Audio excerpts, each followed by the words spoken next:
You're in the ring with Canada's cornerman Callum McGregor. I'm joined by Brendan, Ruben, and Andrew.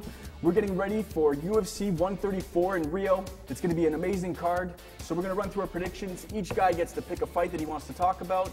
First, we're going to start with Ruben Martinez. Ruben, you wanted to talk about Edson Barboza against Ross Pearson. Very exciting fight. What's your take?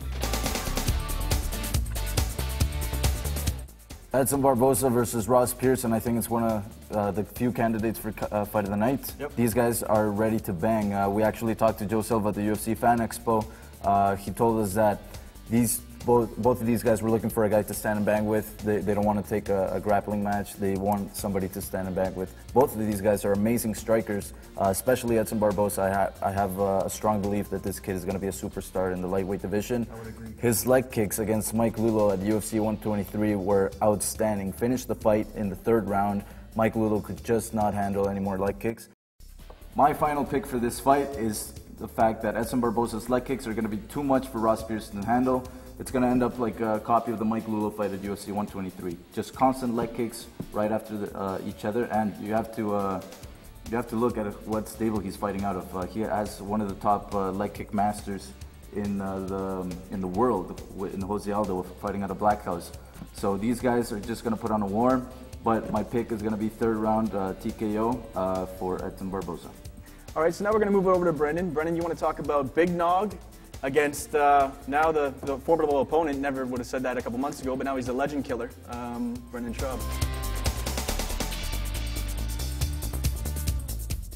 Yeah, this is definitely going to be a huge fight. We got a big contender matchup in the heavyweight division. Now, I see this fight twofold. We got Big Nog, who is coming off the loss to Cain Velasquez, and he's had a long layoff. And what we're seeing right now in the UFC and in MMA in general is we're seeing all these Pride legends on the decrease. You got Fedor, he just lost. Wanderlei Silva, he just lost. So we're seeing these guys who were dominant back then, and now they're losing, and they're kind of getting outshone by these new generation fighters. Yep. And that's where Brandon Schaub comes in. After the loss at Tough 10, he's been on a roll, just knocked out Crow Cop. So. Yep. As much as I love Big Nog, he's a crafty veteran. His BJJ is great. I kind of think Brandon Schaub's going to take this victory with a knockout. So I got Brandon Schaub with a knockout. I'd have to agree with you on that. I think Big Nog might think he can sort of stand around with the young buck, and I think Schaub's hands are getting faster and faster. His boxing's getting tighter and tighter, and I see that going that way as well. Great pick. Last off to Andrew. Andrew's going to talk to us about the co-main event. It's going to be Griffin against Shogun Hua. Shogun just coming off his loss to John Jones and losing the belt. Andrew, what's your take on that fight?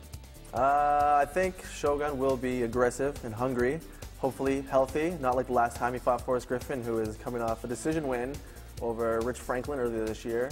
And I don't see this as a contender for fight of the night. These guys are both in a precarious position right now in the 205-pound division, trying to make ground in the rankings, and both looking to get their title back.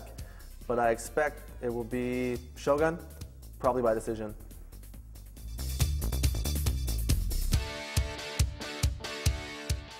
Now we'll move on to the main event, Anderson Silva against Yushin Okami. Now, Anderson Silva and Yushin Okami have fought before. An illegal upkick unfortunately served Anderson one of his losses.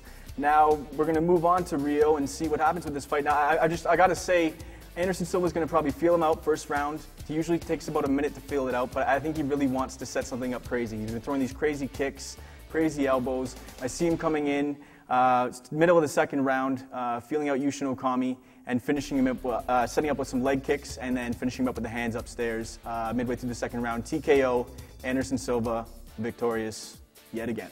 I'd like to call it some other way, but unfortunately, that's how it's going to go.